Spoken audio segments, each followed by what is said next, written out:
What are you gonna do? You know? I'm gonna tell Kevin Larrabee on you. Oh man. Snap! You don't want that. He is fit. More so than I. Well, this was fun. Is it? Good show. Good show, podcast, guys. Thanks for having me. No problem. Thanks for making the trip.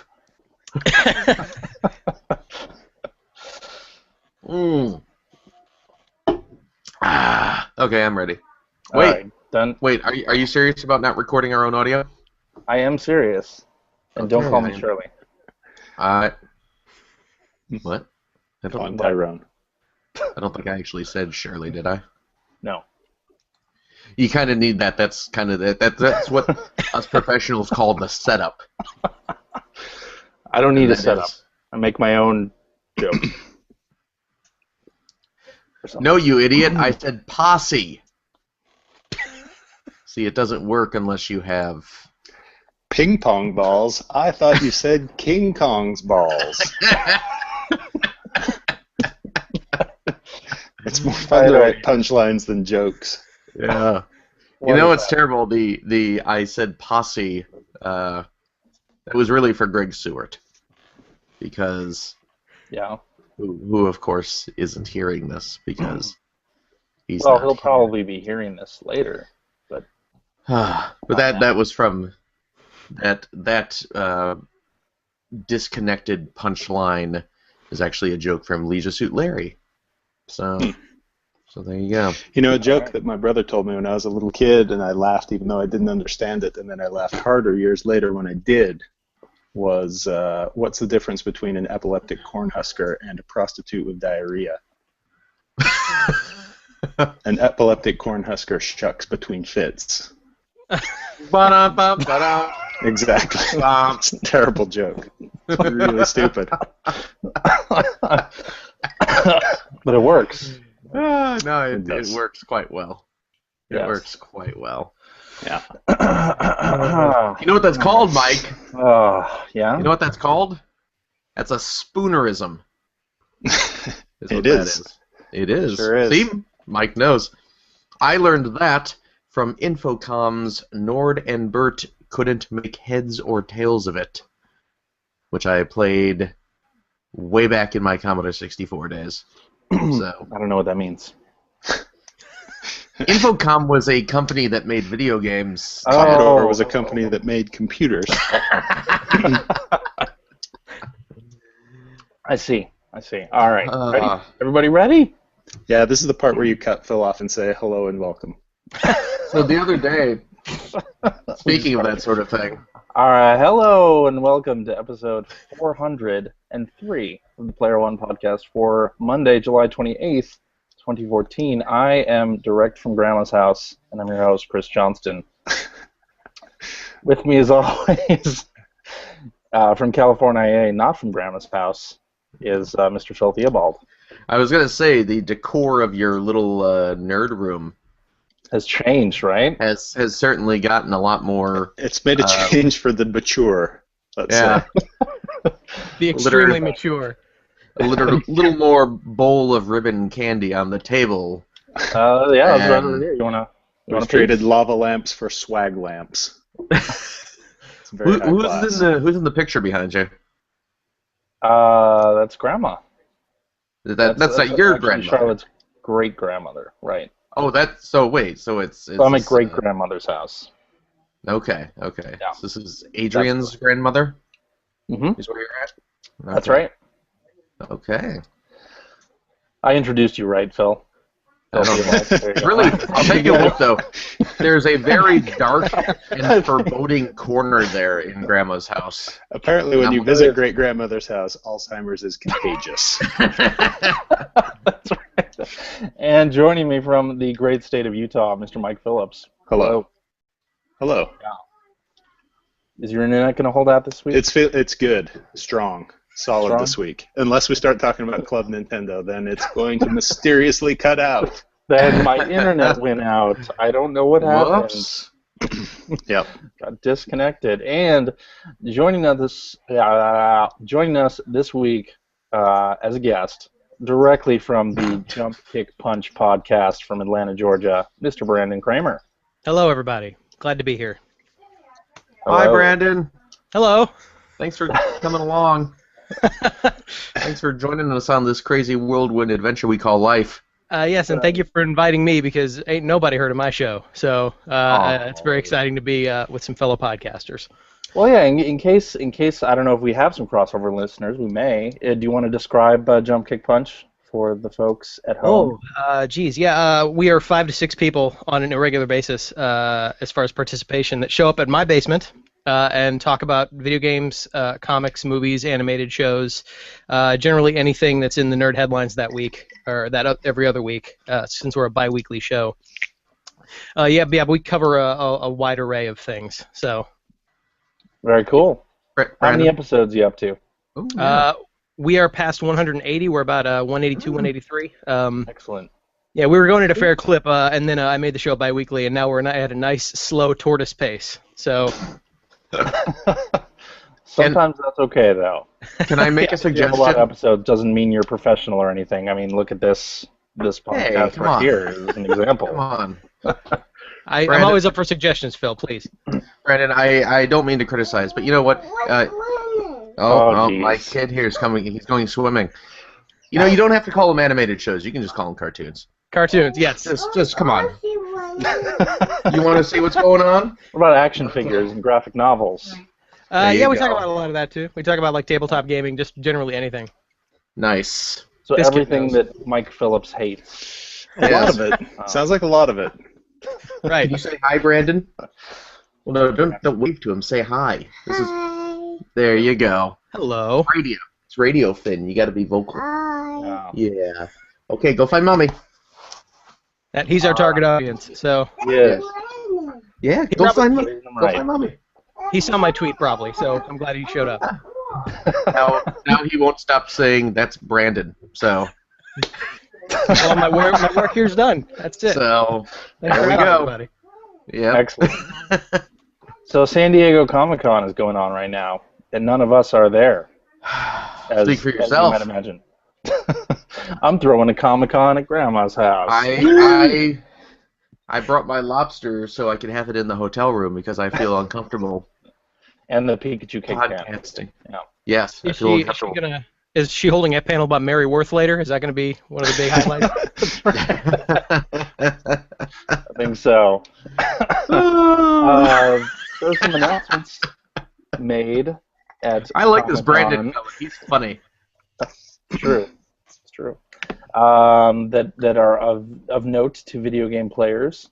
So let's start with that. Last of Us is going to become a movie, directed Yes. by Sam Raimi. Potentially. Indeed it is. It's going to be very exciting. What do you guys think of that? I'm up for a Last of Us movie. Why not? More importantly, I think, than directed by Sam Raimi is that it's apparently going to be written by the fellow who wrote the Mr. game. Druckmann, right? Neil Really? Druckmann, isn't that the guy's name? I think so. Yeah, that's what I saw too. Which that pleases me. Yeah. And then I'm assuming there will be some professional screenwriter that comes in and massages his draft, right, Hollywoodizes it for him or something. That's Yes. where I'm interested. That's where they catch my interest. I want to see how much of it differs from game script Right. to movie script. Totally. As long as they end up in Salt Lake City, I'm okay. Anything else that happens along the way, I don't care. They can. You don't they want can, anything else. Yeah, as long as they end up in Salt Lake City with some giraffes, everything else is fine. Yeah.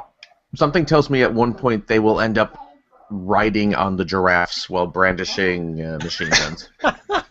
I'm That okay would with be that pretty too. excellent. Some zombie hunting on giraffe back. That sounds pretty Yes. good. Dude, And the line, "Click this asshole," will be in there at some point.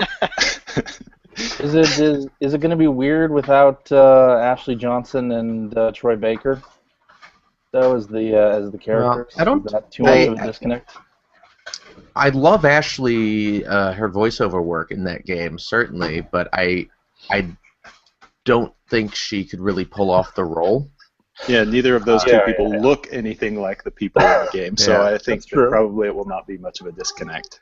My immediate thought of for someone to play Ellie is apparently the person who they are just about ready to hire to play her. Cast. So The I'm actress who happy about plays that. Arya Stark, right? Yes, Yeah, I Maisie don't know who Williams. that person is. She's Yeah. on the Game of Thrones TV show, And that's why I don't know who that person is. and her character is a small teenage girl who is a Well, those badass. things, So those all sound integral to the part of Ellie.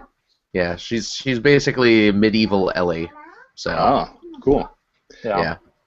Now, if they change it to a medieval setting, I may have problems. I don't know if I would like that at all. There were giraffes in medieval times, I think, so it's not a problem. Okay. Yeah, sure.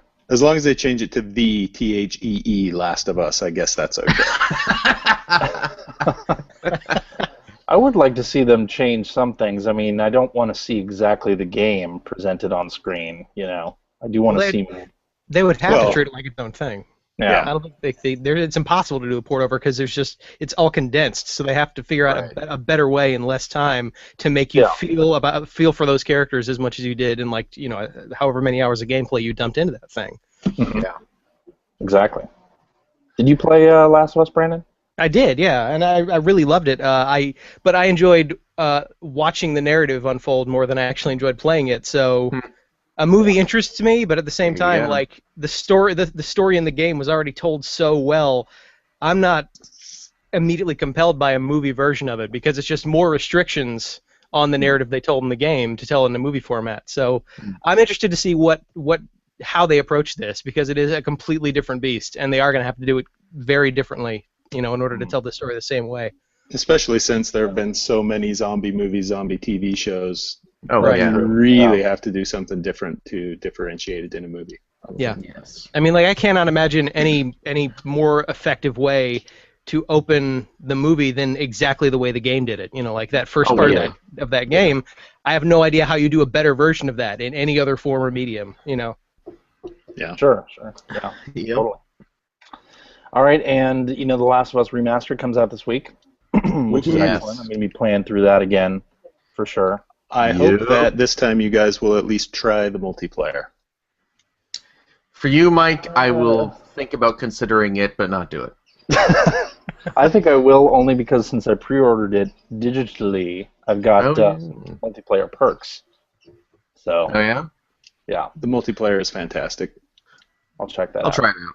I'll try it out at some I'm point. really It was looking really forward to one of those starting games over where on I it. didn't feel I needed any more after I actually didn't want to play the multiplayer. Wow. And all, I don't know. Well, it's almost it's a not separate- like you're exactly. It a is separate totally discrete, separate experience. It Yeah. doesn't really feel like the story part of the game at all. And part of it is that I just don't play multiplayer games anymore. Well, that I can't really fix for you. Destiny beta, which I'm sure we'll talk about in a little bit. But so Sony is doing a special thing tomorrow night as we record this. That's Monday night, July 28th. They're doing a live reading of some of the game's cutscenes, and they're going to stream it on YouTube and Twitch, and that's going to be really cool. They're going to show some scenes from the game. The composer is going to be there performing some of the score live, which sounds totally awesome.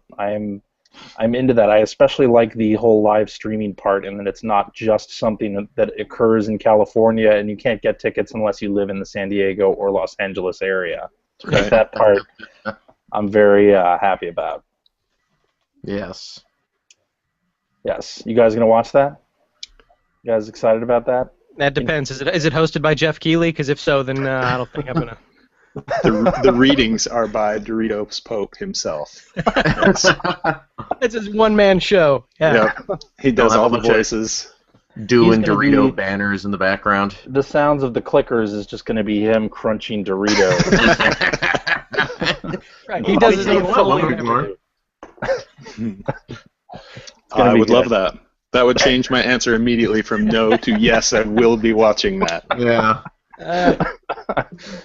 Yes, indeed. All right. And they announced photo mode.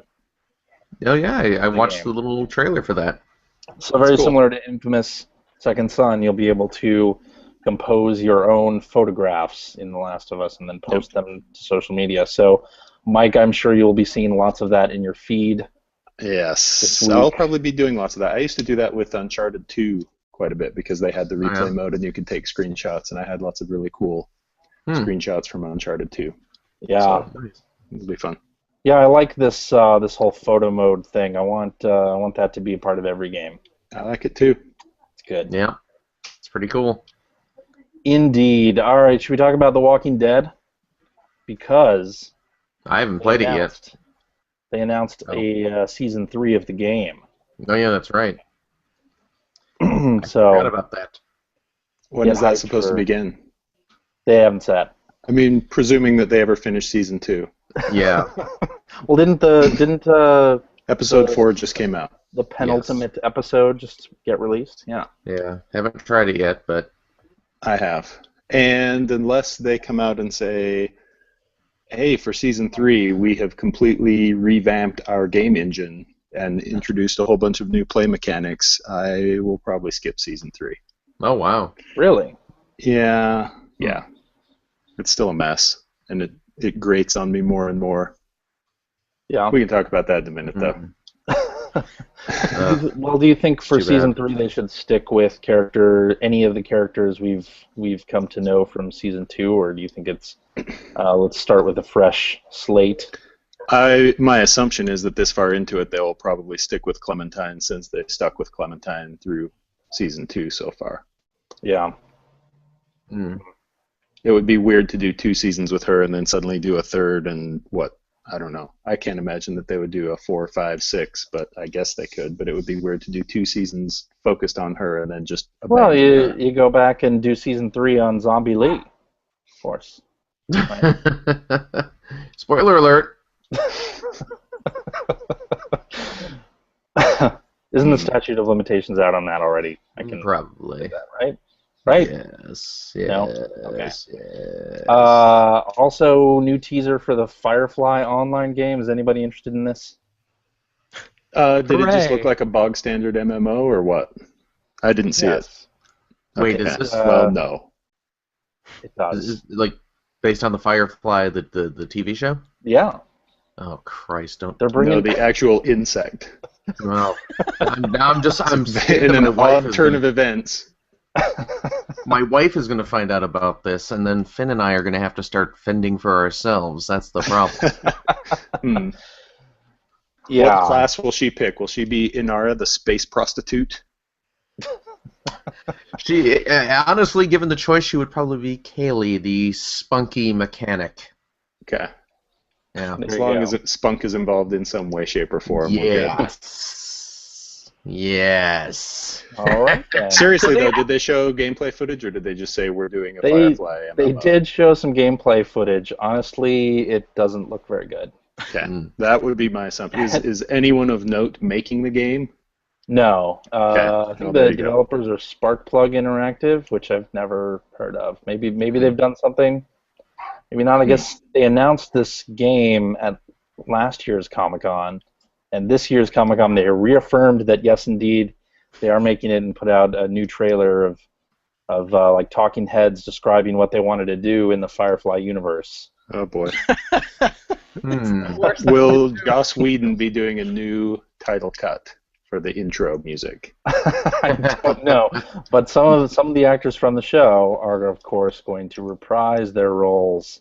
I would imagine game. that when you say some, I can't imagine any of them not reprising their roles. Yeah, I- you're right. All of them. Now All- that all their respective TV shows have been canceled. yeah. That's all right. Yeah. No, I'm a Firefly fan, but this is not the form that I would ever want Like, I No. want to know who's excited by this. I want to know who goes like, oh, finally, it's back, and everything's as it should be. Like, the first thing I thought of was that Simpsons joke, Alf's back in Pog form, because this is Yes. the worst possible, because I'm not an MMO fan, so this is so, like, all I want is more TV story time. That's what I want. Just tell me all the stories Yeah. on the TV. With Yeah. the characters that you liked, you know that you're not going to be able to be those characters in Right, this yeah. game. So Yeah, if you're going to do a video game, it has to be like a Mass Effect style RPG with a story kind of thing. But Yeah. MMO, otherwise you're not so just going to be much. flying around the universe, and everybody is going to have a Firefly ship. My No difference in any of that. my character name is Faithin Nillian, and I am a. Is that a Okay. spoonerism? I don't know what that is. Yeah. But I am going to do some furious carding in a second here.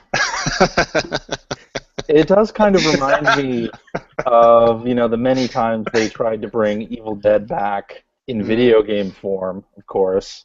Mm-hmm. Yeah. And, instead of getting your Evil Dead 4, we're just going to make this, it's going to be a video game. And Hey. that satisfies absolutely no one.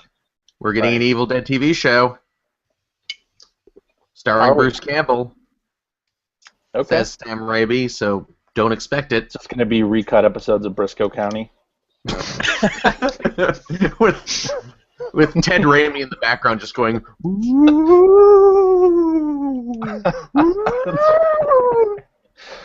Yeah, There sure. you go.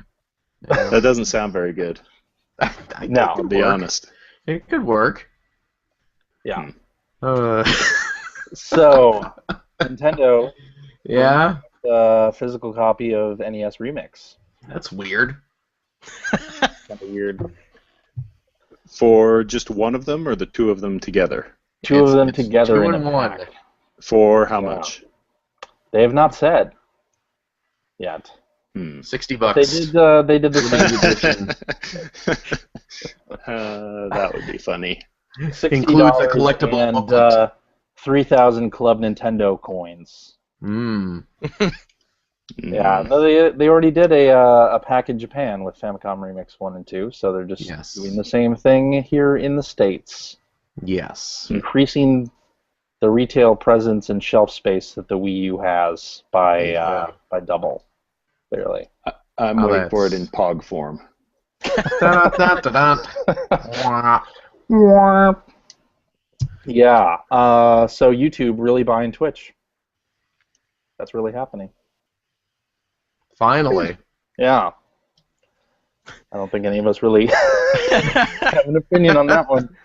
I know that ruffles a lot of feathers for people that are hardcore Twitch streamers, which is a phrase that doesn't come naturally to me. But I don't know what would the downsides for that be? Because YouTube can only give them more resources to work with, right? Like, are people I think afraid the they're going to be? concern is that they'll be super restrictive on like rights management and copyright infringement Okay. and things like that. Yeah. Okay. Yeah, and other copyright holders can claim ID on their videos and Right. claim that ad revenue that a lot of Okay. Twitchers are into.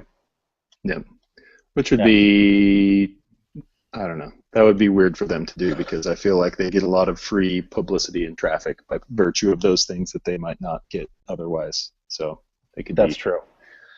biting a hand that feeds them, a very small hand that feeds them a very little bit, but still, it would be weird, I think. Got to get that Pokemon on Twitch money. Exactly. That's some fat cash there Yep. with a PH. All right, so a GameStop executive commented that apparently less than half of their customers know that they can trade in video games. Half of their customers are apparently deaf. Blind. They didn't see the big sign at the entrance or Yeah. after every. Did you bring your trade-ins? Half Hi, of their welcome to customers are GameStop. so inured to being berated at this point that it doesn't even register with them. Yeah. That's right. Welcome to GameStop. Did you bring your trade-ins? What trade-ins you got there? Well, I'll give you $6 for those shoes. Let me see the soles on those things. Are those aren't worn through, right? Yeah. Oh man. Maybe they don't want to admit that they know GameStop accepts Hmm. trades. Yeah, Maybe. I find that very hard to believe. Very. Mm-hmm. It's weird. Maybe how many didn't also know that they sell pre-owned video games? Has to be a high number. Show me the receipts. So Microsoft has released the first trailer. That many people, Yeah. if that many people didn't know that they take in trade-ins, then how would like 90% of their store look like a damn flea market with all those beat up, filthy, used games all over the Did place, they not falling notice on the the floor? store also smells like a basement that has been recently peed in? Ow. Well, the Yeah. figure he came out with was that half of their customer base doesn't know they can trade in their games, which to me might communicate that more and more people that are hardcore gamers are not going to GameStop for anything. He doesn't want to say our customer base is eroding, so instead he chooses a slightly different angle. Right, like I like that. Yeah. Like I've gone pure digital in this new generation, and it's pretty great. And anything that I don't do digital, I get off of Amazon or like I go to That Target. course is commonly referred to as the CJ folly. Internet high five right here, Brandon. Right. CJ Yeah, folly. fine. Nice. Yeah, I haven't been to GameStop in maybe 5 or 6 years. Well, and, I don't know if you've heard, but they're taking in trade-ins. Are they? Awesome. Yeah, so if you have any An old all-new games sitting reason. around, Yeah. How much do you think I can get for Mass Effect 1? Is it in good shape? Oh, it's perfect. Mint in box. Okay, quarter, 50 cents maybe. That's store credit. And you can apply that to a pre-purchase. Is there something coming up that you're looking forward to? How about a list of games that we have no idea if you're actually interested in, but that's what we have to push this month. Right. I mean, that's one more quarter than I would have had, really. So It's a game sitting around taking up space that you're never going to touch again, or a minimal fraction of an upcoming game that you'll probably end up trading in anyway. Yeah. Yes. I don't know.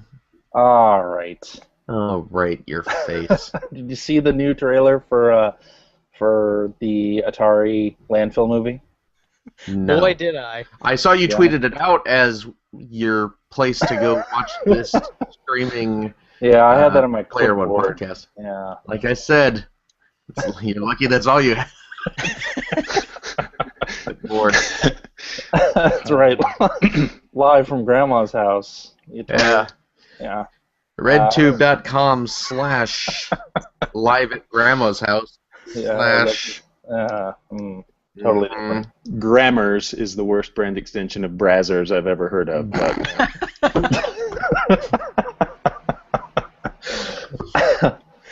Xbox being Grammars. with a Z, obviously. Well, obviously. Don't. So the documentary looks like it'll be Pointless. Pretty pointless. Yeah. Exactly what we all expected from it. Although they did kind of tease this tour of Atari's old offices that I thought was interesting. It's like an abandoned building where I think Howard Scott Warshaw is directing the camera. Finally, like, the hot tub used to be over there. Finally, a chance to look at an empty room with someone saying there was a hot tub there once. Where all the weeds are over there. That's where we used to do all those drugs, you see. Ah, and now we come to the most exciting part of our tour. Oh, wait, we had that removed. Anyway, moving on. The trailer already says, even if you weren't familiar with this whole situation, the trailer says every single thing you could possibly want to know in this documentary in about 2.5 minutes. So that's it. That's all you need to watch. But beyond that, the part that really intrigued me is like they're painting Howard Warshaw as like this is his comeback story. Like this is his redemption arc. Right. And like how? Like what is digging his trash out of the desert going to do to really save his legacy? It also does seem like they're laying the entire blame for the crash of the video game market on his shoulders. Right. There's evidence that it had begun long before E.T. showed up. It's just the most common thing. Like it's easily you can point to E.T. as one of the failings of the video game market during that era. But it's not the entire fault of Howard Scott Warshaw. And in fact, it looks like they have a moment in the documentary where the interviewer asks Howard Warshaw like what he thinks of ruining the video game market entirely through. Great. Lovely. Wow. Well researched, I can say. I just don't know. At one point, he inadvertently calls him Herr Goebbels, which was weird. I don't exactly understand that. And he didn't flinch. He just answered right away, too. No, the other part, my second thought in watching that was that the internet's own angry video game nerd is making his movie, his like feature film movie, and the exact plot of it is that he's going to dig up the Atari games in the middle of the desert to play and review the game. Yes. And I think he put all that into motion before this whole event happened. So I wonder how pissed off he is. That now Xbox is officially funding their own weird documentary about all this. Yeah. I'm not a big fan of the Angry Video Game Nerd, but his story looks far more compelling. Well, Microsoft brought the money and all the big construction equipment, and they made it a huge press junket. They made it an event, digging that stuff up. I'm interested. The trailer shows. I don't know if this is true. Like vintage photos from when they were burying the cartridges of people using the equipment to bury them originally. Like I don't know if that seems like something you would want to document. Burying away garbage. In the internet age, I could see people taking selfies, with the garbage. Sure, yeah, but like in 1984. Was that a thing that occurred? I guess it was. Actually, back in the 80s, it was a requirement that landfill and disposal facilities had to document all of their destruction of property that has been brought into their landfills. Yeah, exhaustive documentation of everything that was thrown away in the landfill. Yeah, just in case. Yeah. Yeah. In case someone needed to claim a soiled condom. Yeah, that actually, when Clinton got into office, that changed. That was one of his things. Yeah, the first things he did was repeal that. So smart move on his part. Yeah. It seemed a little wasteful. You cover up the evidence before you create it, basically that way. Exactly. I see. Now I have not seen the trailer yet, but do they spoil the ending? Do the cartridges get dug up? It turns out all the published news stories about this were in fact true. Wow. And so what you're saying is that plastic doesn't decompose very quickly. Is that the takeaway from this? That's right. Okay. It's all those space age polymers. If you bury a bunch of plastic and then dig it up 30 years later, it's probably still going to be there. Yeah. I can't wait for them to release E.T. on Xbox One as part of the promotion for the movie. Do like a virtual console thing. Give it achievements. Hey, maybe people play through it. I hear it's coming to Game Room, actually. They're gonna dig up the corpse of Game Room. Well, you have to walk out. Next documentary. You walk out the back exit of the virtual game room and wander into the desert, and then there's a ditch where you can play it. It's better with Kinect. All that's there is a shovel. It's a shovel and an Atari 2600, and you have to. You got to make the shovel motions with your Kinect in order to dig it up. If they re-released it with achievements attached to it, there are probably some stupid idiots that would actually just, even if it's ironically, go purchase that thing, and they could make probably maybe $10-20 off it. Yeah. Yeah, they could make the money that Atari didn't. I will have you know that back in the day, I finished E.T. I did as well. Nice. Yep. And the Raiders of the Lost Ark game. I used to love playing that Raiders of the Lost Ark game. That I did not. 2600. Finish. Yeah. That was before I started playing. I think that was before I started playing games. Really? I would assume so. What a noob. My parents didn't buy a video game system until like 84 or late 84, 85, and we had the Odyssey 2, and the only reason we bought it was this Magnavox retailer was closing out the system and games. It was like $15 for the system, and the games were like $2.50 each. So of course we only got like 3 games, and got your Casey Munchkin on, yeah. yeah, that's Casey Munchkin.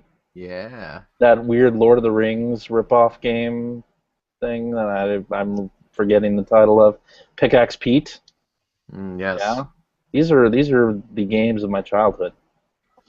That's a terrible, terrible childhood. The rip-offs of other popular games on other consoles. Time for a gritty reboot of Casey Munchkin, I think. No wonder you like Weird Al. You played the video game versions of Weird Al. Liking Weird Al has nothing to do with that. I'll have you know. All right. What does it have everything to do with? Being a good-hearted, kind-hearted human being. Well, I'm not going to argue with that because I'm not one of those. Yeah, exactly. Live from Grandma's house. Player One podcast.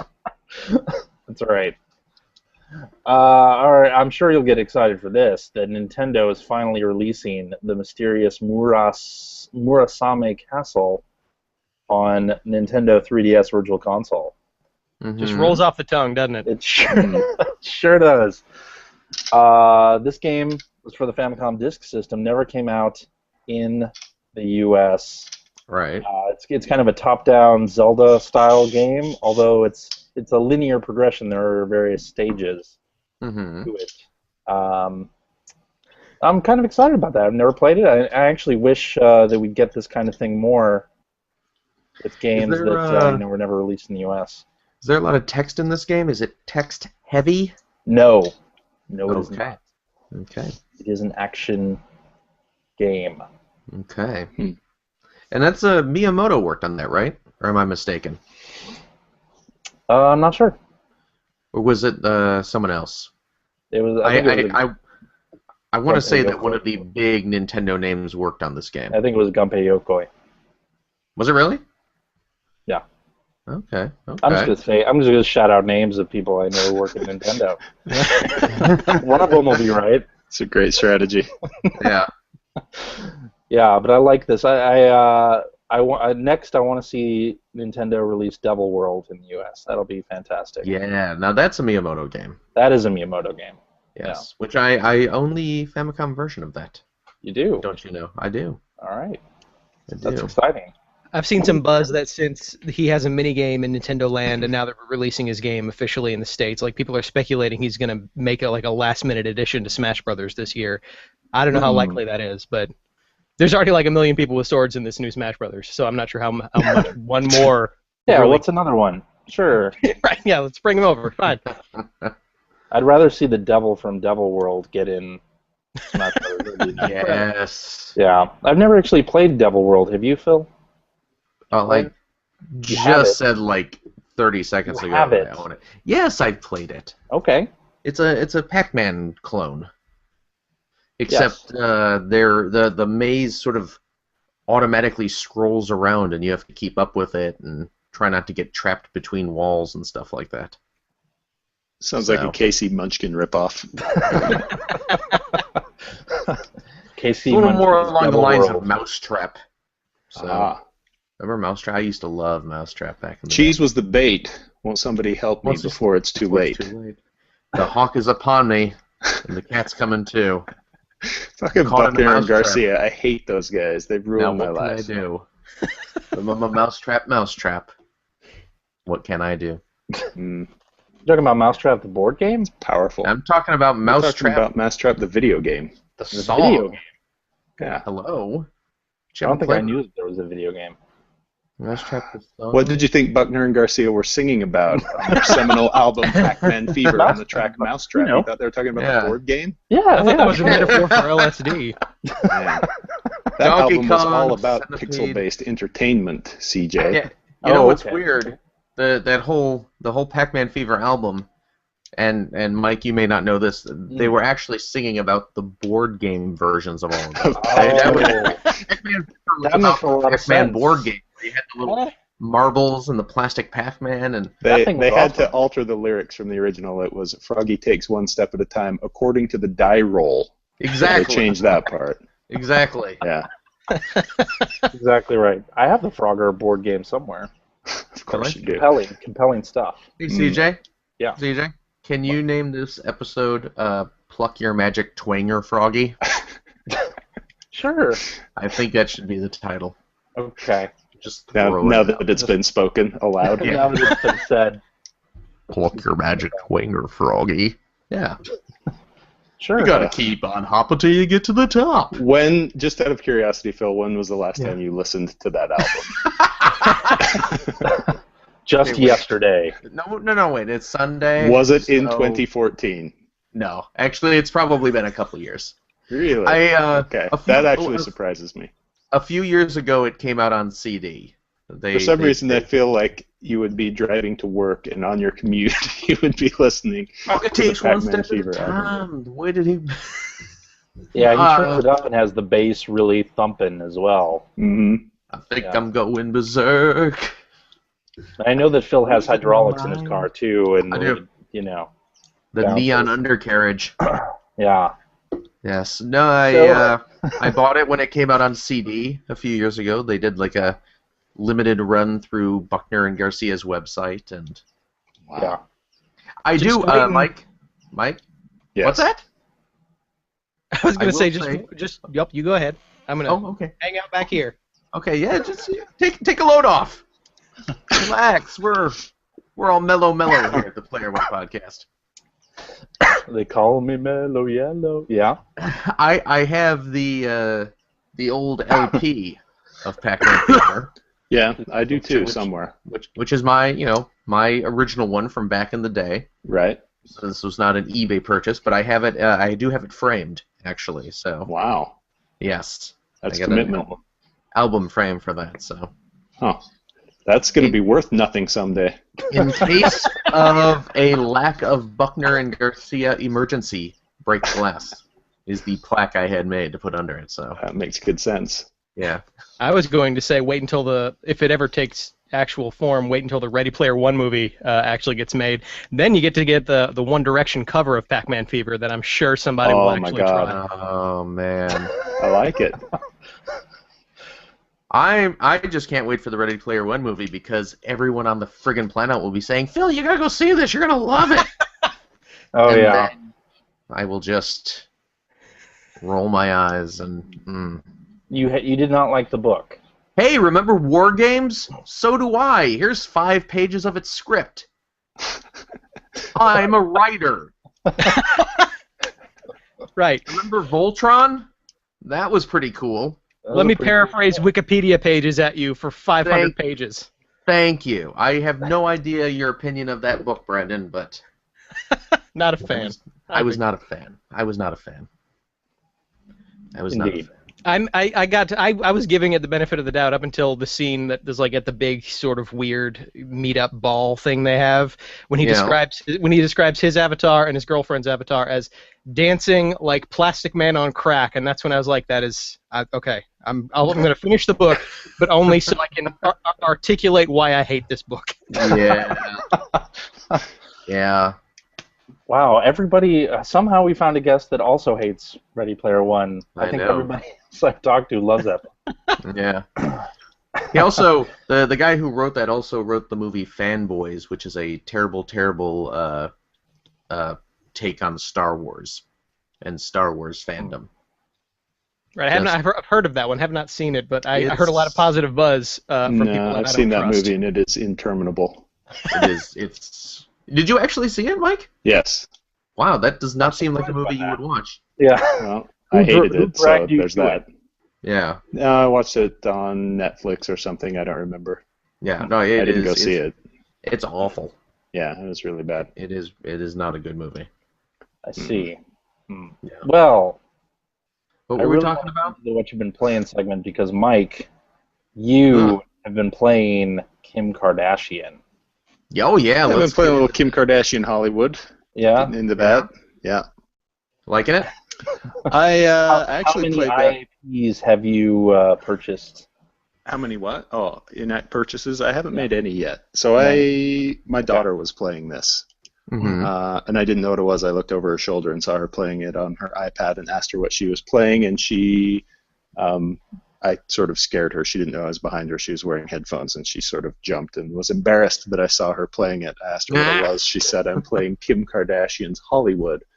And I said, oh, do you like it? And she said, no, it's terrible. And I said, how come every time I look at you, you're playing it? And she said, I don't know. And I said, I think I'm going to download it and play it. And she said, don't, Dad. It's awful.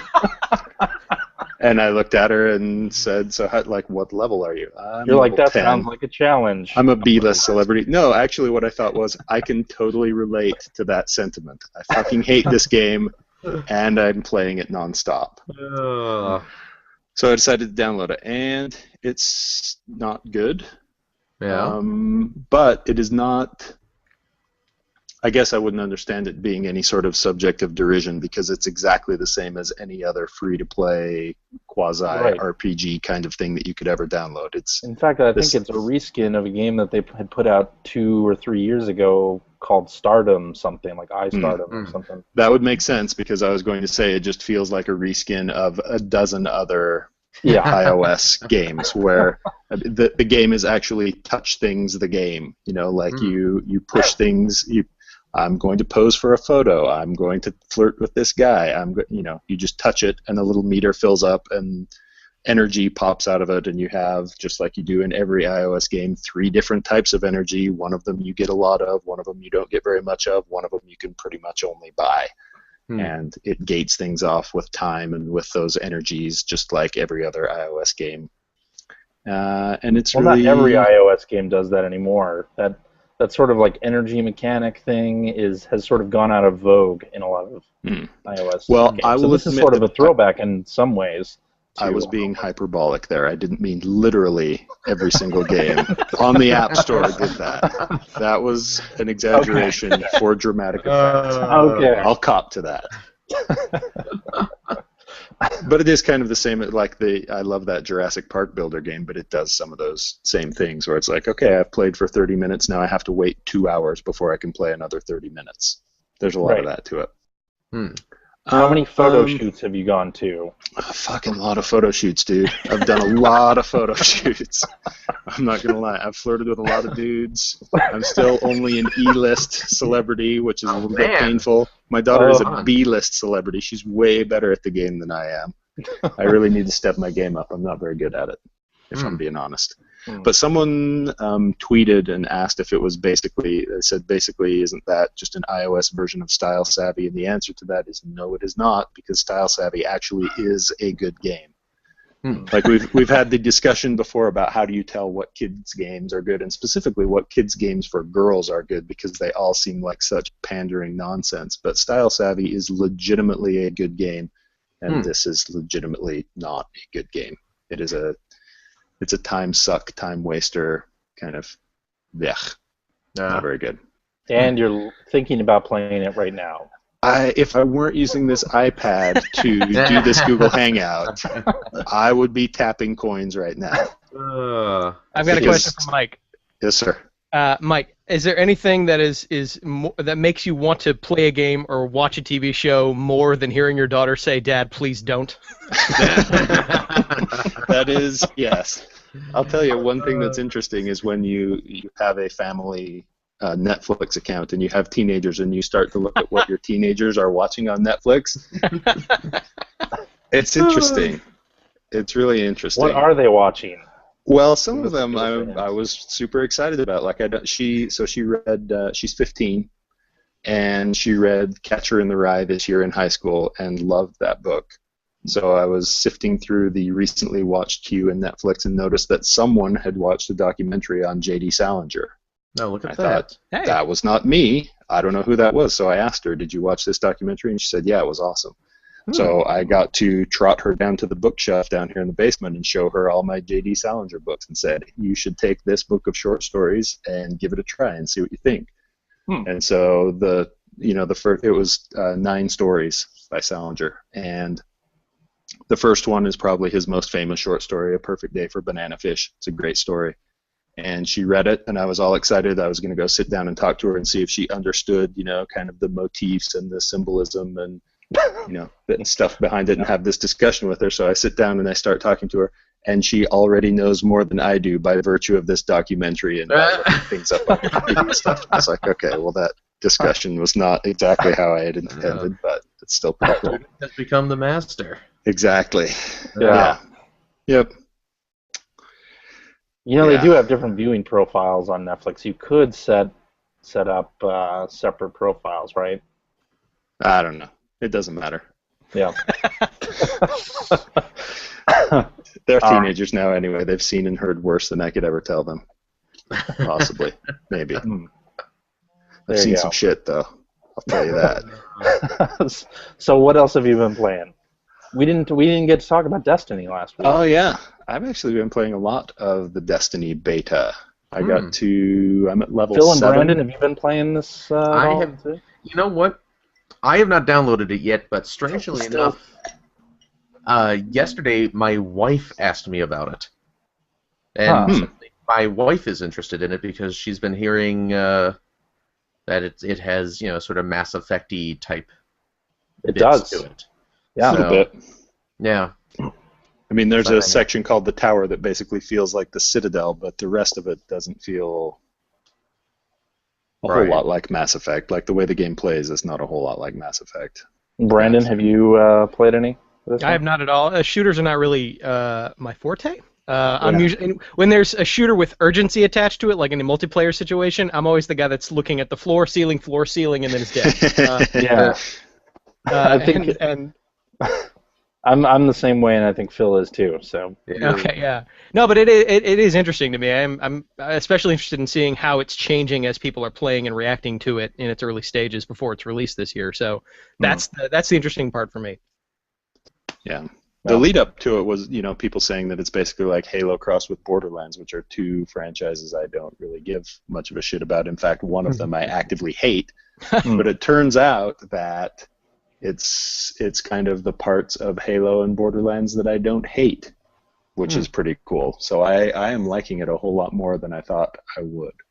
Like Borderlands, I always hated the fact that they were perpetually trying to be funny and failing rather gloriously at it, and so this has none of that, so that doesn't get in the way. No, this game is humorless. Yeah, it is flat. I mean, except for talking about Wizards on the Moon. Which is actually kind of nice because it means I don't have to pay attention to the story whatsoever. But even in terms of the gameplay compared to Borderlands, the tactic that worked best in Borderlands, because the opponents were so brain dead, was you scare up a bunch of enemies and then just run backwards and shoot, and they all sort of line up in a single file line chasing toward you, and you just mow them down. It was not particularly interesting, but these, they're not quite as cagey as the AI in Halo, but they don't just line up and let you shoot them. They take cover, and they do a little bit more interesting tactics than the bad guys did in Borderlands. And in terms of like worrying about it being too much like Halo, the one thing that always, and this is maybe a childish complaint, but the thing that I did not like about Halo is I really loathed the art style. People liked that it had some color in it, but it always felt a little Saturday morning cartoony to me. Even the proportions of the characters and things were always a little bit, I don't know, dorky. And this feels a lot more refined and mature, even though it's probably a little bit more generic. But I don't know, it's kind of dumb to say, but there's something sort of satisfying in its banality. It's like so generic sci-fi, but it gets all of that pretty perfectly, so it doesn't get in the way. Like you're not annoyed or distracted by the designs of everything. It's just kind of really straightforward, but it's fun to play, and I played a bit of it in co-op, and it's pretty cool to team up with a couple other players and take down the missions. I had a good time doing that. I like that you can sort of walk into areas that you're not supposed to be in, and it becomes blatantly obvious that you've done so when you start shooting at guys and it says resist and immune and stuff like that. Because shit, I have to run out of here in a hurry or get mowed down. I think part of that in the beta anyway is that they were just wanting to lock off specific areas, and instead of putting a wall there for you, they just put in a bunch of enemies that there's no way you're going Right. to defeat these guys, and like 2 shots from them, you're going to be dead. Yeah, I like that though better than a gate, because even World of Warcraft kind of does that too. You can wander into a zone that you're clearly not supposed to be in, but it at least gives you a glimpse of the area and makes you think, okay, I want to level up so I can get here because this looks pretty cool, and I like that. Yeah. The I do like multiplayer. in the beta how they are doing these things like time-limited events. Like, here's 2 hours you get to play missions on the moon. Right, because I If missed that that and I was extends- pissed off. If that extends to the point, yeah, I missed it too. If that extends to the point with the live game where they're continually refreshing content and allowing certain stages to only be like time-limited events, like I that is probably going to keep my interest in the game, or at least jumping on and at least booting it up regularly to see what's new. But that will annoy the hell out of me if that continues, because I don't like to feel like I'm missing out on stuff just because I'm not, available at any hour of the day to jump on for something. And that's actually one of the other things I don't like about it, and this is probably an unreasonable complaint, but it's just a fact of life, that playing a game that you cannot pause does not exactly fit my lifestyle at all. And so, I understand it's a multiplayer game, and so it doesn't make any sense for it to pause, but still, to be playing it by myself, and if I pause, it actually isn't pausing the game. Guys can still run up and shoot me. Not really a big fan of that. Right, yeah. It When doesn't you're really in work for me. menus, if you're like switching armor or whatever, you can hear yourself getting attacked. Yep. I don't really dig that. That's not something I like very much. But I will probably be getting this game, and a couple weeks ago I would have said there's no way I'm getting this game. So the beta has probably more than done its job for me. I think it's pretty good. Yep. And I finished off The Wolf Among Us. We should probably wait until Greg comes back to talk about that. It was a pretty good last episode. It was a very, I think, surprising and kind of ballsy climactic sequence. Not exactly what I was expecting at all. I figured that it would be some kind of action set piece that would annoy the hell out of me, and instead it was a little bit more like an episode of Law and Order or something. It was very... It was interesting. I liked it. It was pretty cool. Conversely, I am tiring of The Walking Dead, and it's really starting to... That's why I'm saying, Season 3. I don't know if I'm in for it or not. I just finished up Episode 4 of Season 2 last night, and I don't know. It's kind of boring. The engine sucks. It's still herky-jerky. It freezes, all sorts of garbage. Some of the action sequences, the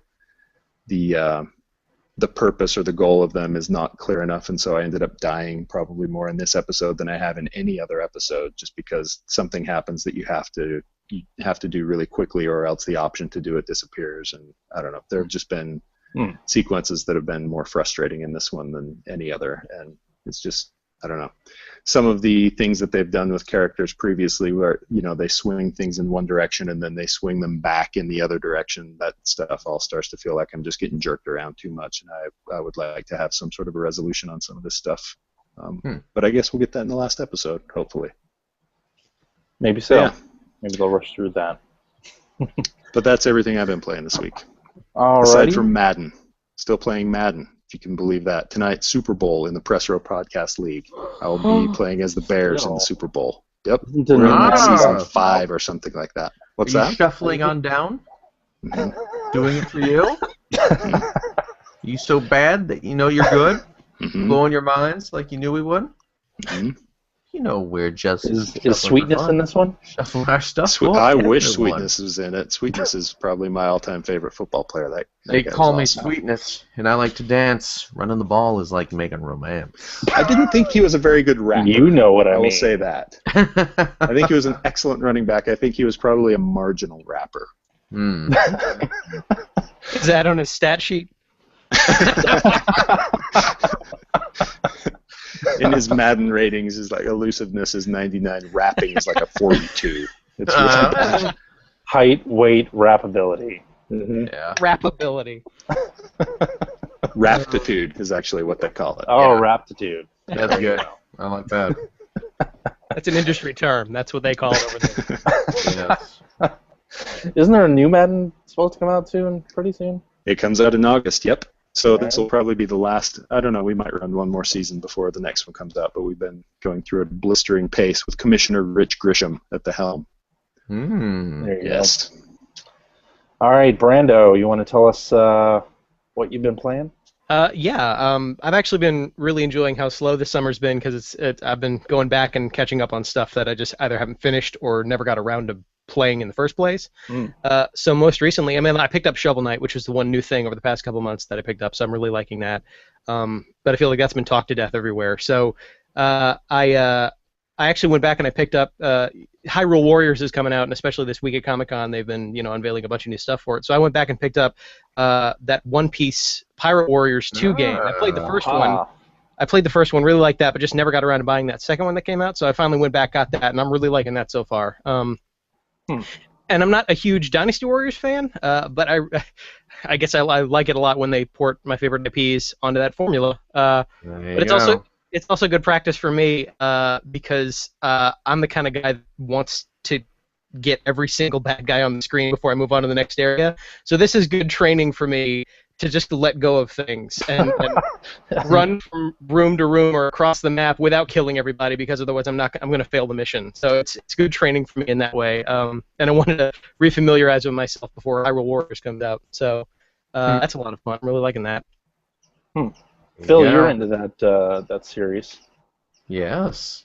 Both Yes, Dynasty Warriors and the One Piece. Shall I start talking about it? Do you want to? Go ahead. Open that floodgate? Open it, yeah. Because you've been playing One Piece World Red, right?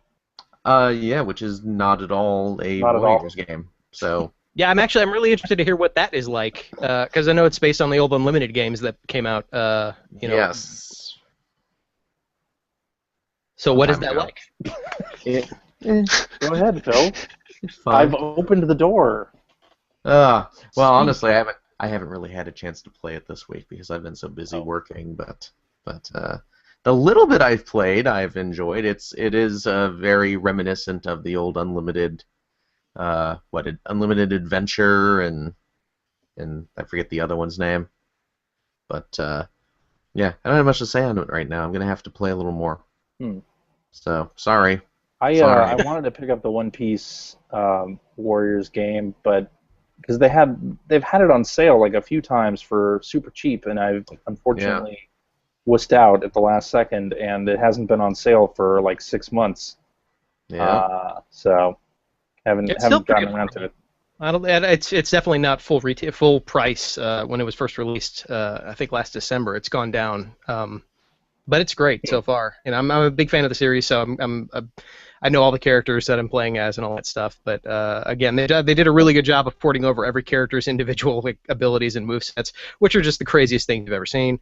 And they figured out a good way to actually apply that to this sort of Warriors Muso formula and wipe out huge swaths of enemies in 1 or 2 moves. So. Yeah, it's really good. The narrative makes absolutely no sense because it disregards character deaths, it disregards any sort of plot threads that have been going on, and it's really just sort of an alternate universe tale. Like, what if everyone was still alive and playable? Yeah. I've heard that as a knock against Hyrule Warriors. Like, what are all these characters doing in the same world, and what happens if... Yeah, because what I really look for in my Zelda games...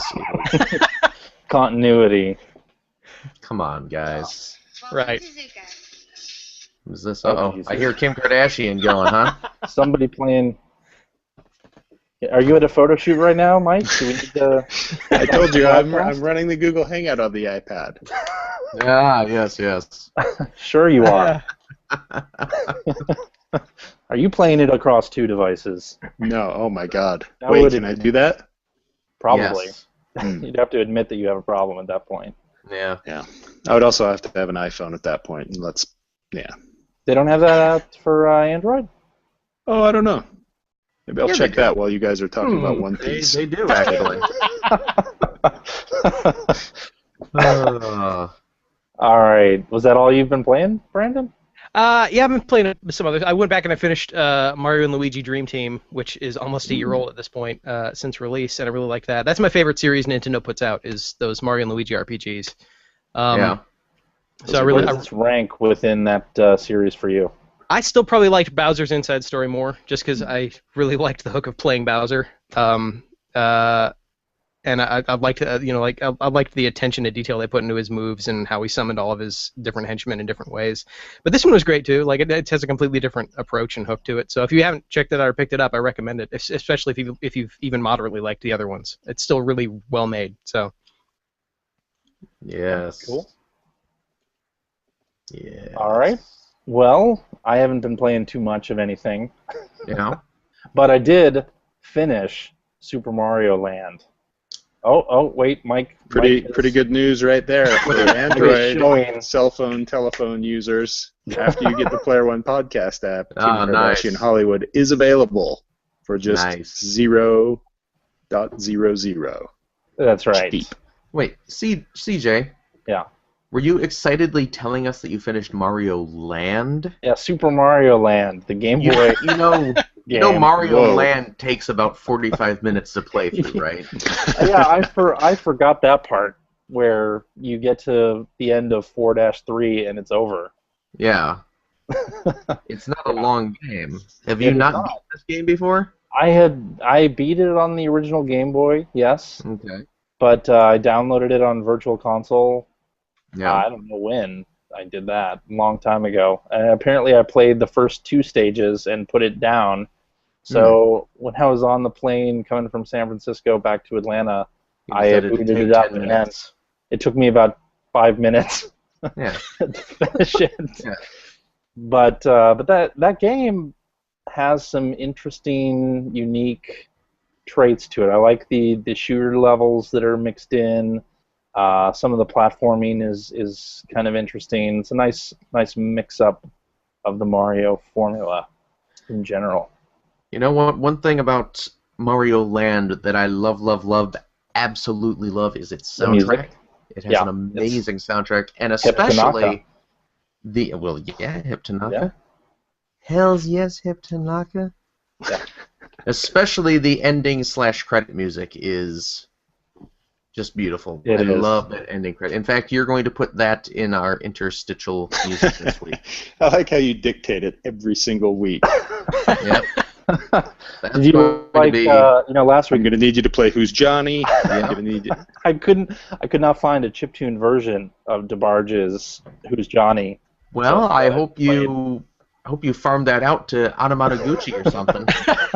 And then, Doesn't Crystal Castles have a version of that? If they don't, they should. Hmm.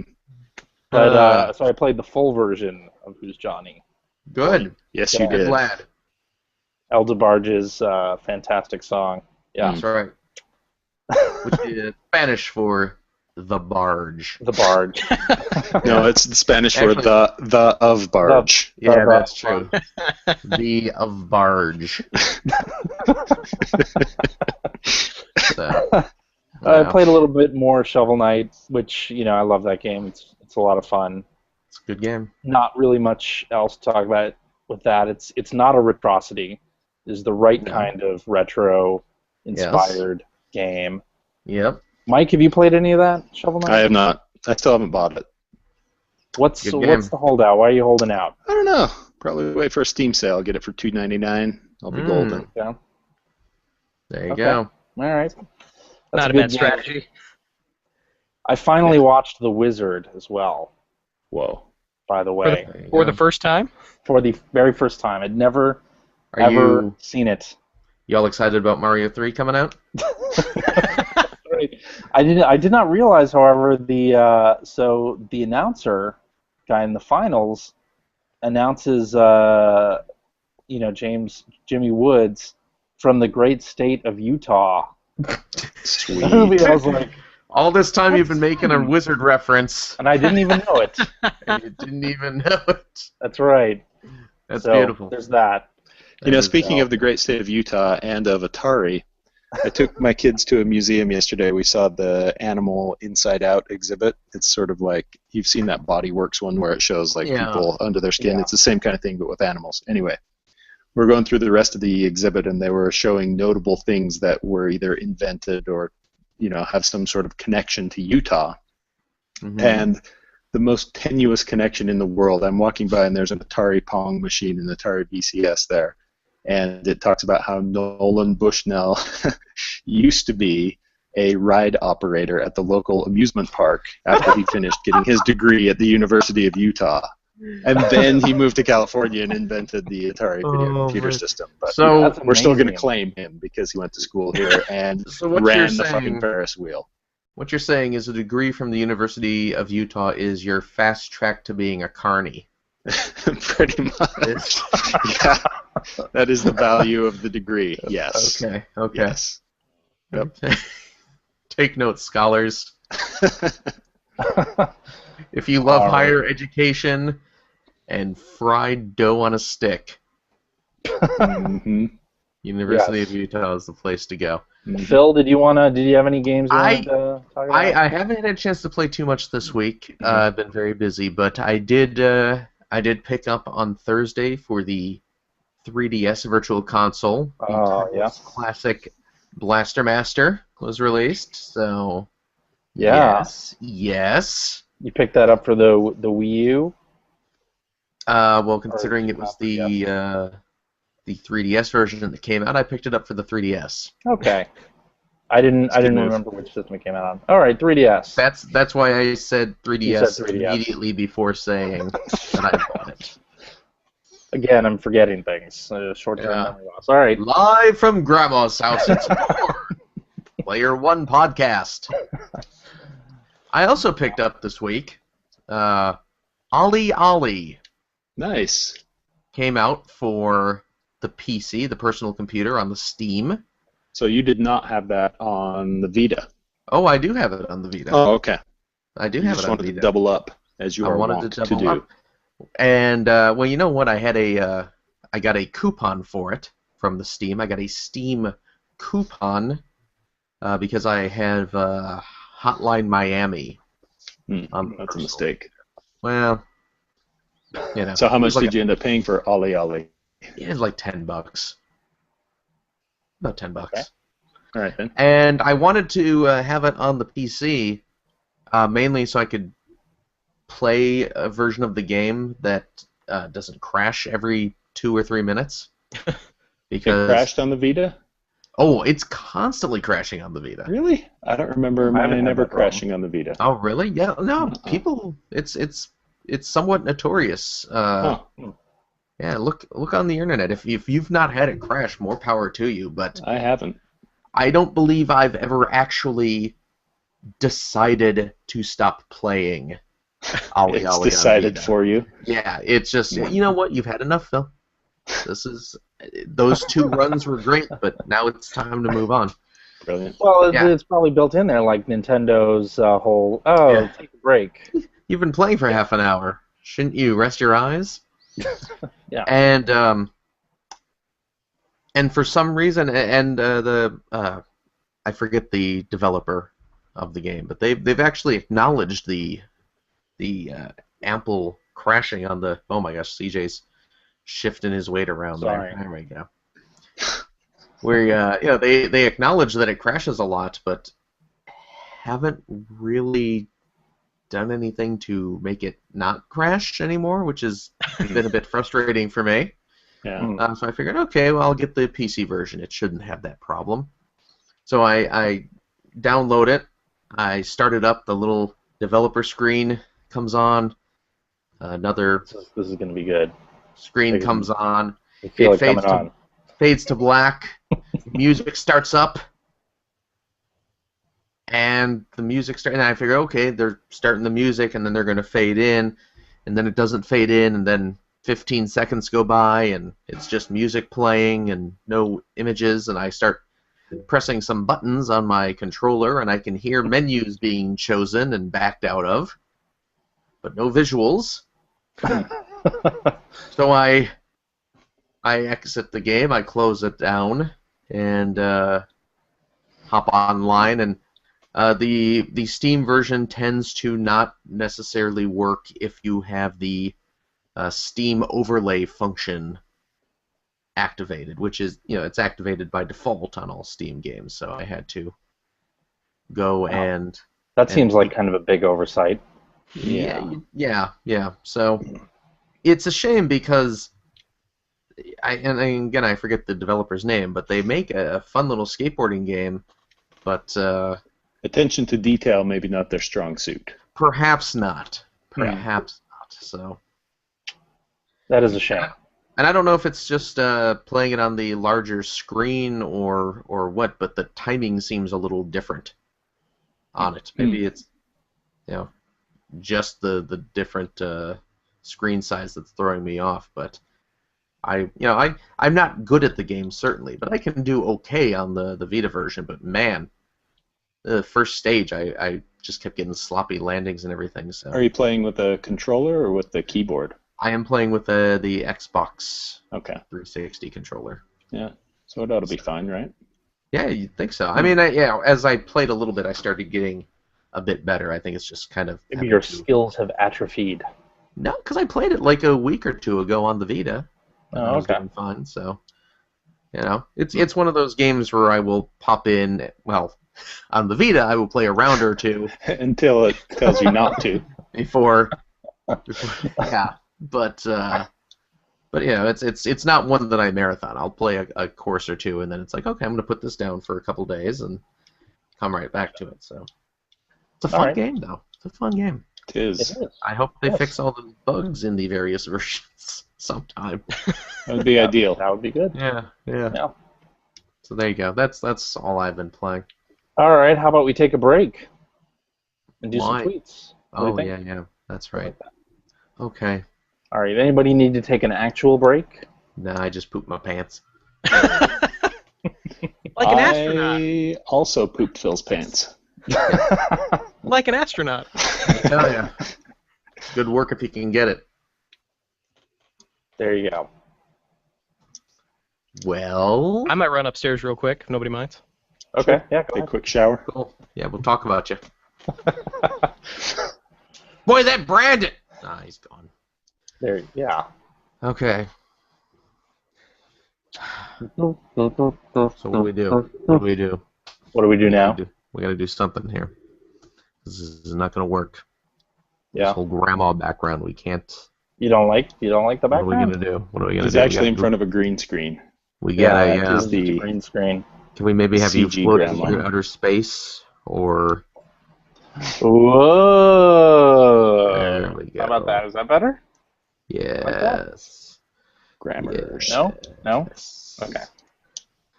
Yes. I am selling on the eBay Yeah? a sealed copy of House of the Dead for Saturn. I Damn. don't know if you saw Saw that. that. Do you have any bids yet? You started it at 99 cents. I started it at 99 cents. I have a reserve on it because I did not want to have to sell it for 99 cents. Yeah. Last I checked, and I'm checking right now. Gotta log in. It was up to $51. Jesus. So, How many days left to go? Oh, I just put it up late Oh. last night. Yeah. Damn, So, okay. Excellent. I was looking, and opened copies tend to go for about $250. So I'm hoping that this does pretty well. Wow. Because I just spent way more money than I should be spending right now buying some San Diego Comic-Con Transformers. Exclusives. Yeah. Well, I'll tell you what, regardless of your economic circumstance, I can't think of a time when it isn't better to have $250 than a sealed copy of House of the Dead for the Saturn.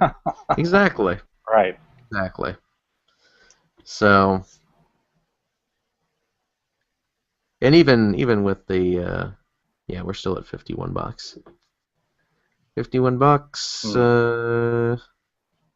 118 views, 11 watchers. Yeah, six Now, bids. do you So far, also have an unopened? Do you have an opened copy? Yes. Well, Yes, I do. So Yes, you I had do. an extra unopened copy. Yes, I do. Gotcha. I just What don't was the, understand you people.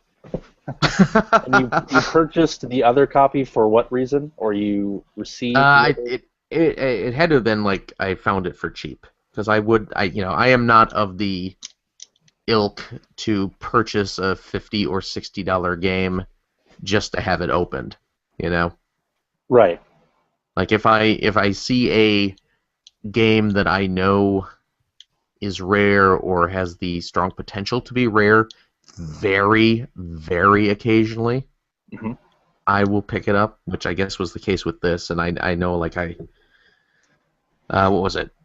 I don't know if I still do, a sealed copy of Paper Mario for the 64 that I got for like $3 from Toys R Us or something. Oh yeah, I think I was there when you bought that. Yeah. I bought one too. Yeah. I think mine's also sealed. Yeah. So I've already had a few people send me messages on eBay asking me to just sell it to them. I hate that. I know. That. I know. If I was Why going don't to you do just take that, the listing down and I'll buy it off of you for $50?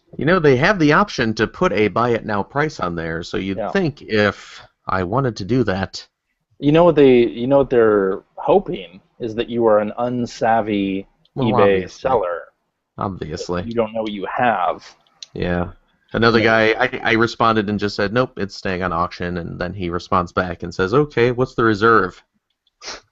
It's like, well, that's kind of the point of the reserve, is that you don't know. $2.2 million. If I wanted people to know the minimum price that I'm willing to sell this for, I would make that the minimum bid amount, wouldn't I? Correct. Yeah. People are idiots. Just I kidding, hate sucker. everyone. It was $2.1 million. You just overspent by $100,000. Could have got that on the cheap. So. And we're back. We're back? Whoa. In case you forgot. Good job, us. To the Player Wait, One podcast. who? Wait, crap. And Mike is playing a video game. You playing Madden there? No. Little Kim Kardashian. Oh, It's available on okay. Steam, apparently, so that's good. Don't give me Full that controller support. hooey. Excellent. They're gearing up towards the Kim Kardashian Musso game. It's going to be huge. It's going to be really big. Suddenly I'm interested in these Kim Kardashian games. I should go back and check out the earlier ones. I just like that, the game, apparently they had an update where it started crashing a lot, and people started tweeting to Kim Kardashian. Oh, yeah. The game is crashing, and to fix it immediately. Get your ass back to the computer and start. Get your considerable ass. Let's be fair. Back to the computer and start coding, Kim. As if Kim Kardashian herself had anything really at all to do with You don't think that she did any of the... None of the coding, none of the art assets? I highly doubt it. Let's not be ridiculous. She obviously didn't do any of the programming, but I did read an interview with her where she did say that she wrote the original game design documents. So that was all. It's all her. It's all based on her. She came up with the photo shoots. Yeah. She came up with that. It's all her. So. Yeah, all right. Well, when we have guests on the show, we like to find out a little bit more about their gaming origins.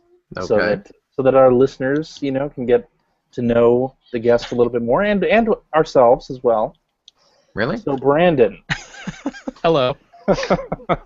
Tell us a little bit about your gaming origin story. What was the first video game you can remember playing? All right. I'm 30 years old, so my era was the NES era, and the very first game that I remember even seeing was Super Mario Brothers, but it was at a lake house. My parents had gotten invited to a lake house by some of their friends, and it was one of those where they just bring their kids, and then all the kids have to be friends for a weekend, and that didn't work at all for me. I was a very insular thinker as a child, and still am today. So I didn't like playing the way other kids wanted to play, so I was already bored, and then they go upstairs and turn on their NES, which I had never seen, had no idea existed, and I see Super Mario Brothers, and that was the thing. I was like, I had my Richard Dreyfuss moment where I was like, this is important, this means something, and all I wanted to do for the rest of that weekend was just have your mountain of potatoes in front of you while you were saying sculpting an NES out of mashed potatoes all weekend long. Yeah, is button mashing, and whatever it took, I knew I was going to get back in front of that thing, because they were like, no, Brandon, we're at the lake house. You're going to go outside. You're going to play with the other kids. Like, we didn't come here so you can sit in front of a television. Because I think my parents early on had already noticed a startling trend. So they were trying to make me want to play outside, engage with nature. And I don't think that I was smart enough. I was too young for this to really be intentional. but I don't know because it was actually kind of brilliant. I went outside and the other kids were playing on a hammock, and somehow I immediately found a way to hit my head on a rock, and and I was rushed back inside, and they put bandages on me, and I was laid up for the rest of the weekend. So perfect chance to just sit in front of their NES and play it all weekend. I found a way to make that happen. I'm concerned about the message that you're sending to children right now. Yeah. Right. Yeah. That's I know a large. You really part want to of play listener Nintendo instead of going outside to play? Does your dad have a ball-peen hammer? I'm not endorsing it. I'm just saying it's a system and it works. So. They only had Super Mario Brothers at this lake house, or did you play anything else? Yeah, I think at the time it was so fresh for some people that I guess that was just the one thing they picked up was an NES and Mario Brothers, and that was my weekend, was just sitting in front of that thing. And I can still vividly remember just shutting everything else out and just sitting in front of their television and just playing as much of it as I could get away with. Good man. Yeah, that was my entry point. So then, when did you convince your parents that you needed an NES at home, and what sort of personal injury did you have to inflict upon yourself for that to happen? That's unfortunately the rest of my childhood is a series of injuries that, intentional or otherwise, were rather traumatic. I've broken wrists, I've broken ankles and legs. Just every time they made me try and get on a bicycle or play sports or anything like that, it didn't go very well at all. So it didn't take them very long to finally go, let's just get the kid a video game. Let's just buy one of these and put him in front of that, and that way he won't break any bones. So I got an NES fairly shortly after that, and I'm lucky enough to have sort of found a way, one way or another, to eventually, not at launch, but eventually get almost every single game console since then. I figured out a way to just finagle my way into those situations. Nice. I had both a Super Nintendo, and then a couple years after that I got a Genesis and caught up on those. I think the only one that I really missed was the Saturn. That's the only real big one that I missed, I think. But everything else I managed to pick up and play. So. Okay. And you're a big Sonic fan. I am. In the background. That's sort of a giveaway, isn't it? Yeah, just a bit. What do you think of the Sonic cycle? I think that's what people that don't play Sonic games know about Sonic the Hedgehog. That's the thing that they can recite on command in the forums and on comment sections. But it's had its ups and downs. I'm a Sonic fan the way some people are like a fan of like watching Miley Cyrus's career trajectory. Because there's a lot of ups and downs, and I'm on this train no matter where it's going. Because I've been a fan of it for too long to stop now. So I mean, I'm not a huge fan of the entire series, but I know which ones I like and which ones I don't. I'll put it that way. Okay. The technical term for that is Stockholm syndrome. Yeah, that's a good way. Yeah, that's spot on. Okay. I feel like CJ's actual question there is: were Sonic games ever good? Nope. Not gonna. I am out of this conversation. That is not my question. I do listen to the show, so I know better than to bite on that one. So. Out of this. I like at least through Sonic 3. Yeah, the old Genesis ones up to Sonic 3 and Knuckles. Those are obviously great. I mean, I say obviously, some people don't know. I really like Sonic Adventure 1. I thought that was interesting in and of itself. And then just a bunch of weird ups and downs and weird experiments since then. Like, I actually liked what Colors tried to do a lot. I liked parts of Unleashed when that came out. That's why I'm sticking with it, is because I always see the potential of where it could go next. And I don't think it's ever been, except for obviously Sonic 2006, I don't think it's ever been so terrible that you should just reject the entire franchise wholesale. Yeah, and I'm kind of excited about where Sonic Boom is going, mainly from the TV show perspective, but the game seems to be improving every time they give it a new public showing, so I don't know.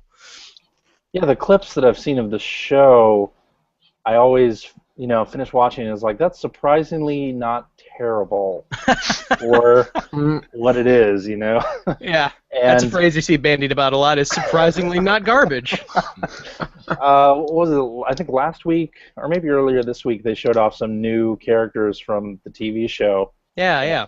I saw a lot of, laughter going on online about how terrible they look or whatever, and it's like, they look like Sonic characters. Like I'm not offended by their existence. Should I be offended by their existence? I'm not sure. Well, I don't engage with the larger fan base at all. I'm kind of on my own little island where I just read about what's going on and I play the games, and I don't really talk to people about it very often. But the fan base doesn't remember how to enjoy the games anymore. I think that the entire fan base now is just kind of like stuck on a loop of hating the games and themselves and always critiquing the games in a way that doesn't actually help. Just kind of like they're stuck in a rut.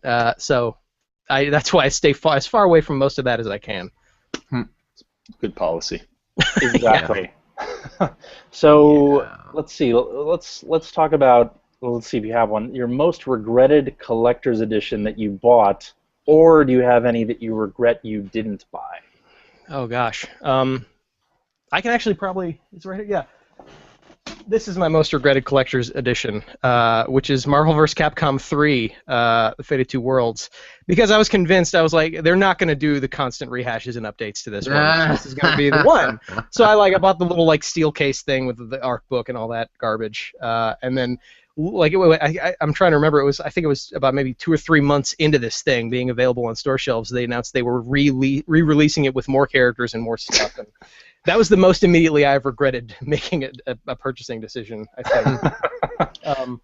Everything else I try and stay informed enough about to kind of know what I should and should not be getting. But yeah, that's definitely the one that bit me in the most public way, because I had started the podcast by that point, and I think I spoke about how I was excited for it, and I think that's the one you can go back and listen to proof of me being a stupid idiot on. Steelbooks are nice, though. Yeah, I have a steelbook now. Great. Nothing wrong with that. Especially now that I'm all digital. This is great. So. Favorite cheat code? Do you have a favorite classic cheat code or one that you can remember? Oh man. Well, I'm always a fan of big head mode. I'm always a fan of the stupid cheat codes. No. We mean in video games. Right. Yeah. If someone could tell me how to turn off big head mode in real life, I would really appreciate it. That's not really where I was going with that, but. But I'm always a fan of, like I said, the stupid cheat codes. I think my most recent favorite was the Shovel Knight code that replaces all the biggest nouns in the game with the word "but." That's directly up my alley. So even the opening scroll is like the adventures of Butt and Shield Butt. That's my kind. It's about my speed. So immature. Yes, that is exactly mature. Yes. Excellent. Turbo Express or Sega Nomad? Oh. It's pass. Turbo Express. That is also the correct answer. Turbo Express is the answer. All right, I'll go with that. Yeah, I guess, yeah. Because I don't know a single person that owns a Sega Nomad personally. Do you know Phil? I do. I own one. Podcast? Okay, then I do. At least I didn't know anybody that ever admitted it to me before now. So yes. Yeah. I only bought it because it was like $75. Like I bought it. I bought it at the time that the Genesis was in its downward slide. Right. And they were getting rid of 16-bit hardware. That's when I opted in on that. Gotcha. You know what's better than having a Sega Nomad though? Having $75. Possibly true. That's also when I got an NES, a top-loading NES. It was after 16-bit, it was already a thing. I walked into KB Toys. They had one left. Bought that for $100. Still have it in the box. I got my top-loading NES from Toys R Us for $50. Nice. Yeah. Yes, indeed. 3DO or Jaguar, Brandon? Oh, I'm gonna go 3DO on that one because I knew a guy that owned a 3DO, and I can't even remember the name of the game. It was the one that was like a game show with the worst. Twisted. That's the game. Okay, yeah. He invited me over because he was so excited to own a 3DO when it first came out, and we spent the weekend at his place just trying to find joy in the 3DO experience. And we played Twisted maybe because he only owned like 2 games. It was that and then the theme park simulator. Well, he just chose poorly. I mean, he did. He did. So not we a very just savvy consumer. That's the issue. We played those 2 over and over again for a full weekend, and even after a while, we were like, like even I was like, let's try going outside for a while. I need to hit my head on something here Right. real quick. Right. So yeah, I'm My gonna go leg's twisted. All right, Yeah, Game Gear links. I'll go Game Gear because I owned a Game Gear. You owned a Game Gear. What was your favorite game on the Game Gear? Sonic Drift. And by Yeah. that I mean it was the game I owned for Game Gear. Because I didn't have my own spending money back then, and my parents didn't know anything about video games, despite me constantly asking for them.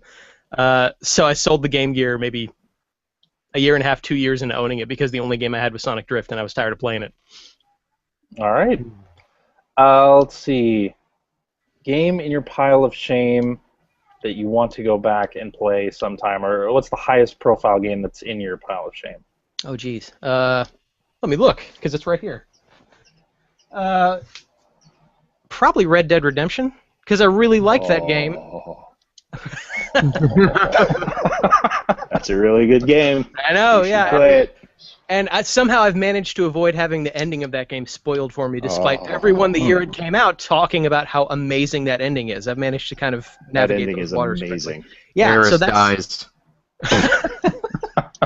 right. Yeah, yeah, that's the one that I really should go back and finish, because I really did have a good time playing it. But then, some stuff took me away from it, and I just never picked it back up. So that's the one that I want to go back and finish because of all the good things. I keep hearing about it even today. Yeah. Do it. Yeah. Alrighty. Let's say we do some tweets then. I'm for it. That is Yeah. the thing that we do. Lightning round with Brandon. Yes. Let's do some tweets. Okay. Are we going to do the tweets as a lightning round? We could. Okay. Yeah. Let's Let's give that a go. Change things up in the bedroom a little bit. Spice it up. Add a little variety. All right. Hacker alias Dark Magus 517 says, "Will Capcom stop with the Street Fighter 4 now that we have Super, Hyper, Ultra?" And a follow-up question: Will Capcom just stop? I feel like Brandon is uniquely qualified to answer Yeah. this. Yeah. No, I think they're done with Street Fighter 4, because I heard a report that they're already kind of ramping up to whatever the next thing is from that point on. But you never know. I mean, never say never, because I thought they were done 2 cycles ago. So Right. And they seem to be open to making fun of themselves in their naming convention with that Dead Rising 3 DLC. So Right, yeah. will they ever stop? I doubt they'll stop doing that type of thing, right? Yes. And you never say never that they're done with a particular game in the franchise. I'm sure there'll be something. Yep. All right, Hacker Alias. Anybody else have anything on that? No. Hacker Alias Night Attack 09. There is some debate on CAG Canada whether the Last of Us trade-in deal is really a deal. Do you feel okay paying $25 plus the PS3 game for it? Yes. You feel okay with that? Yeah. Sure, why not? That game is pretty old, so $25 seems like a lot of trade in comparison to what they generally give for a game that is that old. And one that has Sure. sold so well, too. Right. Yeah. Yeah. especially when you're trading in that game to get a better version of that game, that seems like a fair price. The same game, Yeah. right? Upgrade for $25. I mean, Yeah. if that were the promotion, I would do that.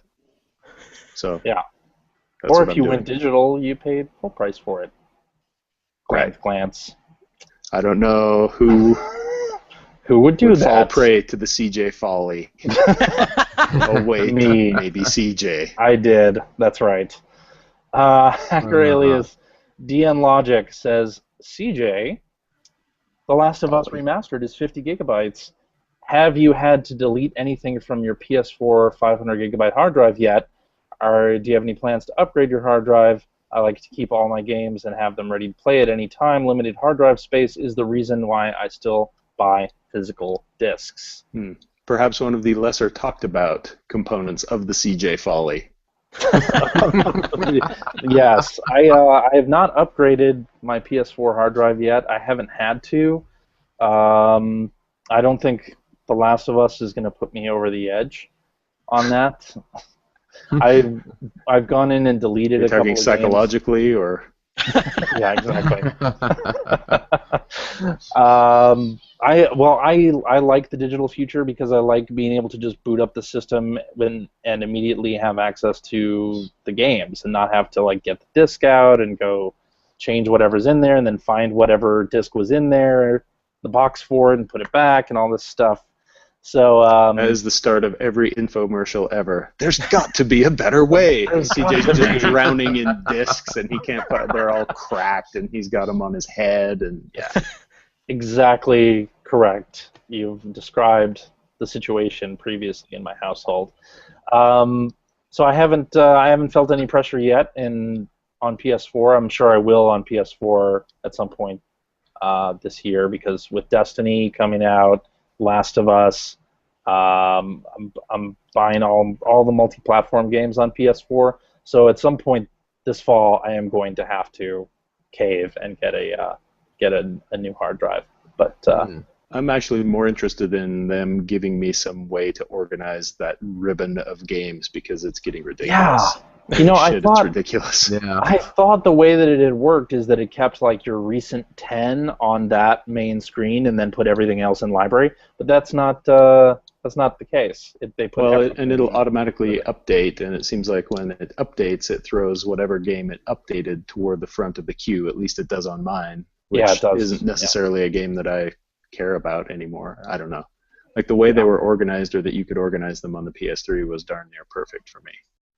Yeah. Just label them in folders, and that was it. Yeah, I have deleted a couple of PS Plus games off. Yeah. But that's all. Hmm. All right. Let's see. Hacker Alias Wing It Podcast says, which retro games do you replay on a somewhat regular basis? I always go back to Zelda: Link to the Past and Super Metroid at least once a year. What do you guys got? Those are two of mine, though probably not that often. I think the only one that I would do maybe annually is Super Castlevania 4. Great game. Yeah, I love that game. Great game. Yeah. Mega Man 2 is an obvious one for me. I love me some Mega Man 2. I go back to Sonic the Hedgehog 2 a lot, just because I'm a sucker for that one, and every time I buy a new, like these days, whenever I buy a new console, it's always for sale again. That's true. So I've probably bought it maybe 4 or 5 times across all these different consoles and on Steam and whatnot. Seems like a relatively low number, actually. Right, yeah. I we think really I haven't may had- have bought Sonic 2 more times than that. And Yeah. those games were never good. With like PS4, Xbox One, and Wii U, we really haven't gotten some of those. Well, especially on Xbox One and PS4, we're not seeing like that flood of retro games like we did the previous gen. Well, now we're just seeing the flood of retro games being the previous generation. Yeah. Right. That now true. qualifies as retro. Yeah, the remaster is the new Remaster. retro. Forward to Last of Us this week. Exactly. Yeah, exactly. That's retro. Came It out a is year retro. ago. Yeah. Yeah, for me, Super Metroid is one that I go back to. I like going back to the old Mario games, too. I've finished all of those on Virtual Console at various times. Always good. Indeed. All right. Hacker Alias Randomly Rossi asks, best game that wasn't actually based on a licensed property but was clearly heavily inspired by one. Give me an example of this. I mean, I guess you could say something like Infamous being inspired by, I don't know if you could say a specific comic book or superhero, maybe Right. Spider-Man-ish or something like that, but I can't think of one that's like a specific license that it was aping. Well, maybe like Mass Effect and Star Trek. Yeah. Yeah. I'm trying Dead Space and Aliens? Oh, sure, yeah. That could Stuff work. like that. I like that. Yeah, I'm going to yeah. go with that as my answer. Every I'll go with that video as mine game too, in why not? Aliens. Yeah, basically. I'm going to go with Casey Munchkin. Yeah. Inspired by Pac-Man the movie. Inspired Pac-Man cartoon. by North by Northwest.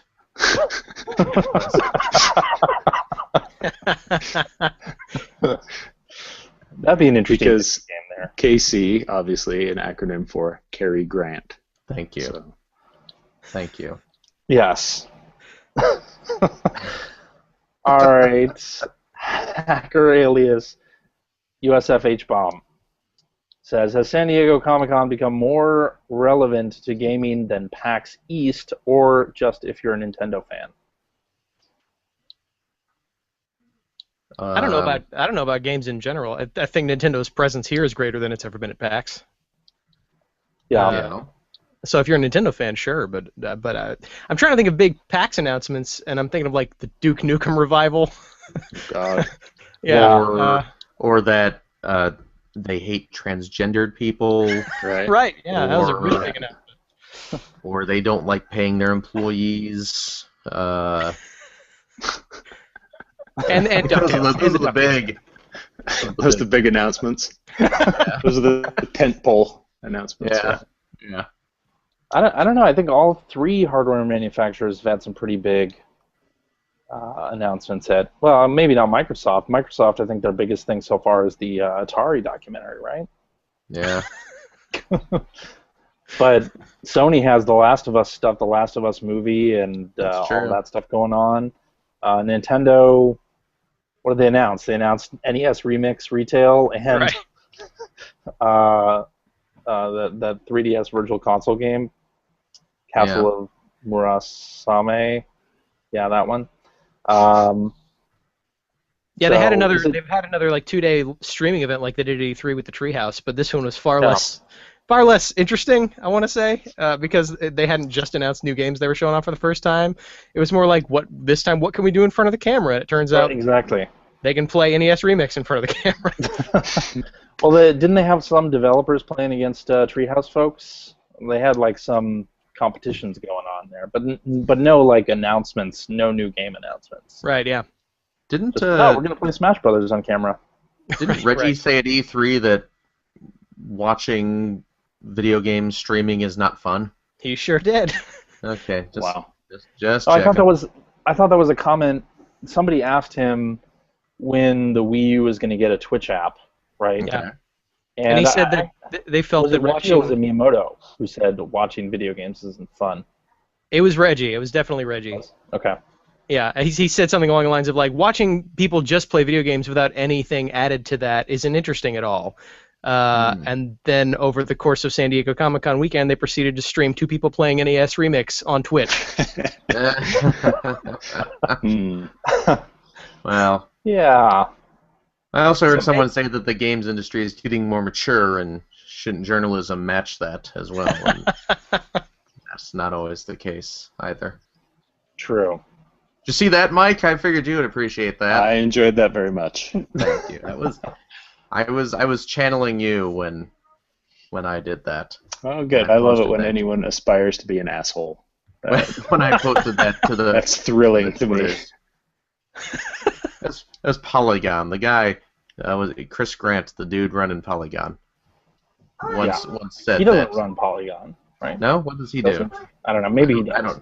I don't know. I think he's one of the higher up people there. Maybe, I don't know. I could be wrong.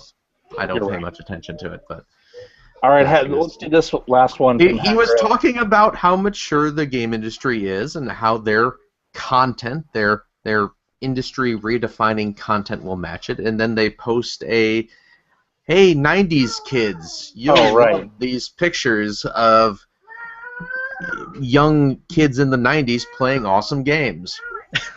I'm getting like- totally into it. Total clickbait, BuzzFeed nonsense. Finn One of is the things I love upset. about Oh my goodness. the Wizard, is watching Bo Bridges play the game he was playing, and really got into it. Right, yeah. That '90s thing of like, oh, whoa. Which I used to work with a guy who did that. He was the only guy I've ever seen actually like move his controller or like that around. Like that is such a falsehood about gamers. Like I don't think people play that way. But this one guy that I worked with did that. Well, if you're not playing Mario 3 with your whole body, then you're really not getting the full experience. It's very true. All right, let's wrap with this one from Hacker Alias Glass Jonah, who says, "How about those Mario Kart toys in the McDonald's Happy Meals? Pretty incredible. My kids like them too. I'm loving it. Me encanta."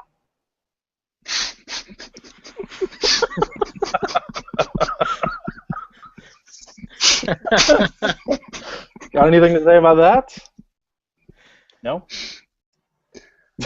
Has anybody gotten any of the toys? Has anybody been to McDonald's and gotten any of those things?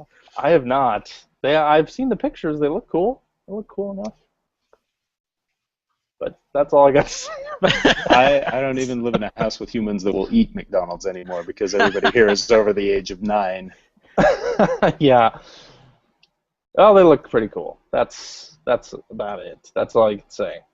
I think that also means we're done with the show when I say me encanta. It's May and Kanta. May It's encanta. Well, fine. whatever. I No, don't. no. Yeah. You're speak best off American. not trying to. Yeah. Exactly. Yeah. All right. Well, hey, that's our show for this week. Thanks very much for listening.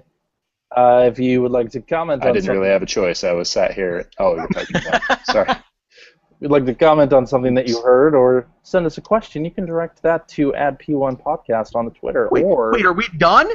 We're done. I came back and we're done? You step away for a minute Yeah. and the show is over. Finn was really pissed because Dana ate one of his graham crackers, and he Oh. is not happy. He turned into an angry bird. He did. Hey, Phil, what do you think about those Mario Kart Happy Meal toys, huh?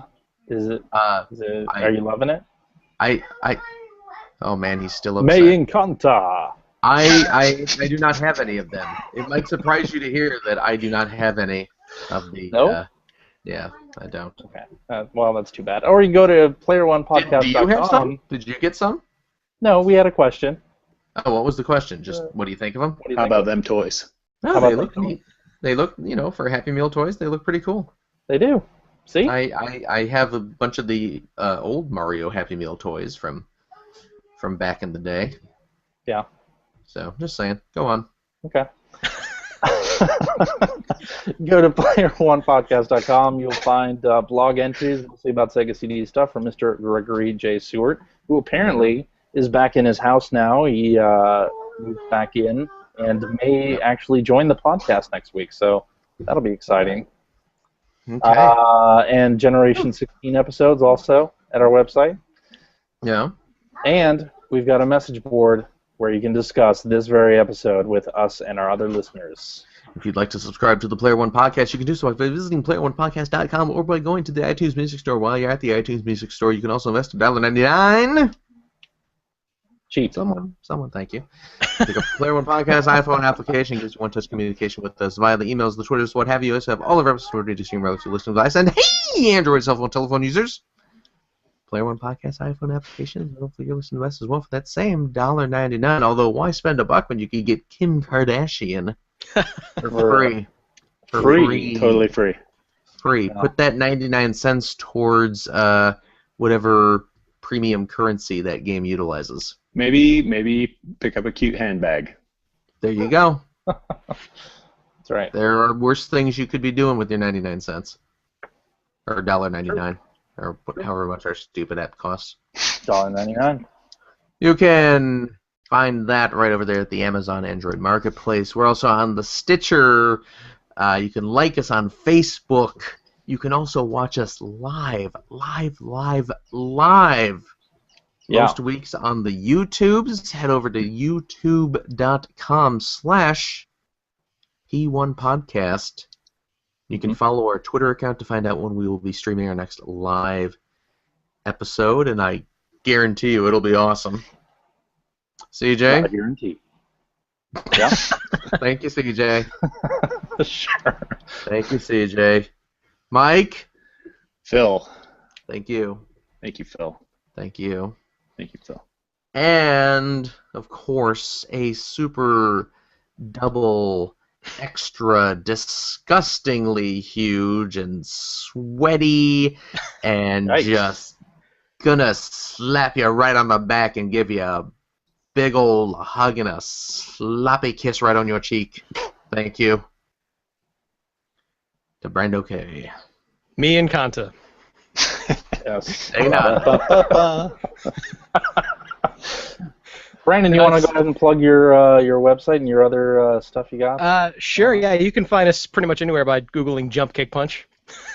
We've got like a bunch of social media stuff, but really, it's updated very irregularly. So, the main thing to do is go to jumpkickpunch.com, find us on iTunes, do all that stuff. That's all I got to say. And you're Brando K on Twitter. I am Brando K on Twitter. And also, I don't know why you'd want to follow me on there. But if you're up for a bunch of Sharpie doodles on Office Notes, then yeah, I'm your Twitter to follow. I'm your go-to source. Kind of like that. Yeah. Thank you very much for joining us. Thanks for having me. Taking some time out of your Sunday afternoon. Yeah, hopefully I didn't annoy your fan base too much. Not at all. Oh. Not at all. You're going to be revered. That's my prediction. Nailed it. This is where you right. want to go when you want to become internet famous. That's right. No mistake. A Go to a proud small legacy podcast. of Caucasian faces talking about video games. I'll have you know that one of our earlier guests on the Player One podcast went on to create the Leisure Suit Larry series. That's true. So, which is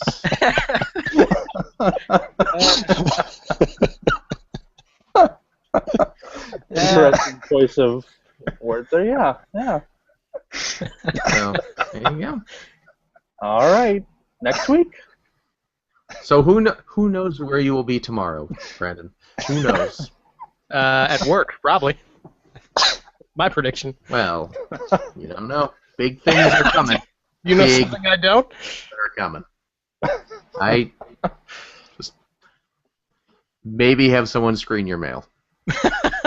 Oh, I'm on it. I'm Wow. on it. All right. No, I don't know. What? Let's come back and do this next week. All right. All right. I'll agree to that. Bye. Bye. Okay. Bye, everybody.